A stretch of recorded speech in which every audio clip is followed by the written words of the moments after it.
Good evening. Welcome in Daily UPSC editorial audio program. BRICS A Balance De-Escalation 101. The BRICS meeting on Tuesday, including members of the engaged group, worked to develop a balanced, focused, and clear position on the situation arising from the Israel-Hamas war. The joint statement calls on Israel and Hamas to escalate, release hostage, and ensure civilians are not harmed, given a divergence of views among the core members and considering the new entrants, Saudi Arabia, Egypt, and the UAE. The focus is on the current level of violence in Gaza and the need to ensure it does not spread into the region.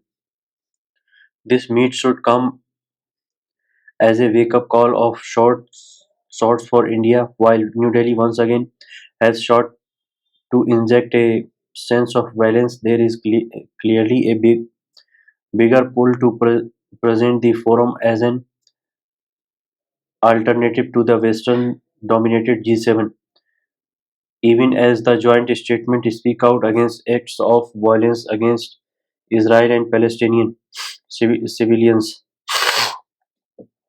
There is a privileging of narrative that focuses on the plight of the Palestinian population in Gaza, Russia, and to a lesser extent, China targeted the US and its policy, particularly in relation to Israel.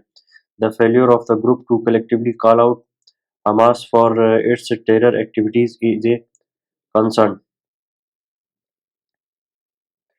India has been steadfast condemning Hamas terror attack while acknowledging Israel's right to a proportional response. The need to provide humanitarian support it was advocated the two-state political solution.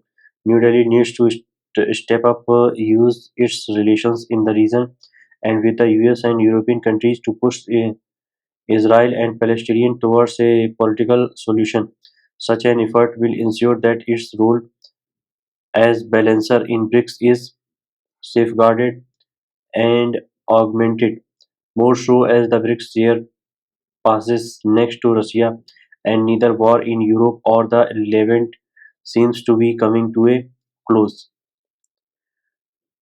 Unheeded advice, the Hindu. The time has come for the governor's role to be reconsidered. Ongoing proceedings before the Supreme Court raise concern about the conduct of same governors.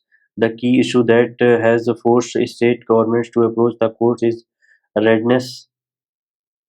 Uh, court for redress is to preserve to pre, to perverse manner in which incumbent or in Raj Bhavan have used the absence of a time frame for granting assent to bills to harass and frustrate elected regime. When the court raised the question, what was the governor doing for 3 years?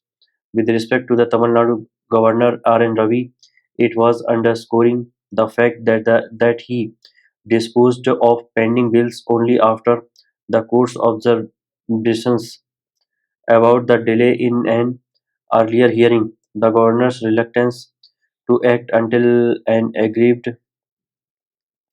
government approached the court seems deliberate.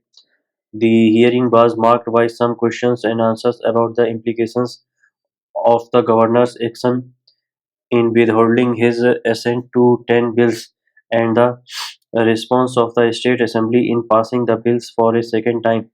Preliminary observations by the court suggest that the scheme of Article 200 of the Constitution, which deals with the presentation of bills passed by the legislature to the governor for assent, will come under a good deal of scrutiny in this matter, which with the court nothing that the governor cannot refuse assent to the re-enacted bills. The present legislative impasse can be give a quick resolution if Mr. Ravi acts on the observation. However, the matter should not end there. The larger issue requires a clear enunciation of the law. The tenor of Constituent Assembly debates indicates that it intended to make the power of granting or withholding assent to bills, or even returning them to reconsideration, exercisable solely on the advice of the Council of Ministers. However, in practice, many governors have acted on their own, especially in reserving bill for the President's consideration. The Supreme Court must now come up with an authoritative decision so that uncooperative governors do not use such grey areas to use their advantage. It must also be clarified whether withholding assent is a final act of rejection of a bill or it needs a follow up action in the form of returning the bill with a message for reconsideration by the House, as stated in the first proviso in Article 200. The proviso bars governors from withholding assent to any bill had turned for they had returned for reconsideration and has been adopted again by the legislature. The issue has also highlighted constitutional ambiguities on the role of governors. The aid and advice clause that is at the core of parliamentary democracy is somewhat undermined by clauses that allow governors to give themselves discretion they were never meant to have. Such provisions need wholesome reconsideration. Thank you.